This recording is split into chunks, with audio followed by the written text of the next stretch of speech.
நான் மீண்டும் மீண்டும் சொல்கிறேன், இதை தள்ளிவிடாதே. லைக், சப்ஸ்கிரைப் செய்து முழுமையாக பார்க்கணும்.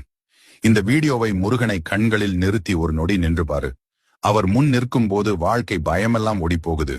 வேலின் ஒளி உன் உள்ளத்துக்கு நுழையுது. உன் மனசில் எத்தனை போராட்டம் இருந்தாலும் முருகன் ஒரு மூச்சாகவே நிம்மதி தர்றார். உன்னை யாரும் காப்பாத்தலனாலும் வேல் காப்பாத்தும். உன் நடையில் தடைகள் வந்தாலும் அந்த தடைகளை உடைக்கிற சக்தி முருகனிடமிருந்து வரும். இன்று நீ எவ்வளவு சோர்வாக இருந்தாலும் முருகன் உன்னை எழுப்ப தன்னோட 6 முக ஒளியை அனுப்புகிறார்.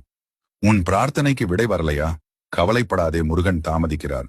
ஆனால் தவறுவதில்லை. உனக்கு சரியான நேரம் வந்ததும் வாழ்வை தலைகீழா மாற்றி விடுவார். வேலின் முனை போல உன் பாதை நேராகும். எதிரிகள் பேசிய விஷமெல்லாம் வீணாகும். ஏன்னா முருகன் உன்னை பார்த்து சிரிக்கிறார். அவர் சிரிப்பே உன் வாழ்வின் வலிமை நம்பிக்கையை மீண்டும் உயிர்ப்பிக்கும். எத்தனை முறை விழுந்தாலும் மீண்டும் எழு. ஏன்னா முருகன் உனக்காக போராடுறார். நீ கண்ணை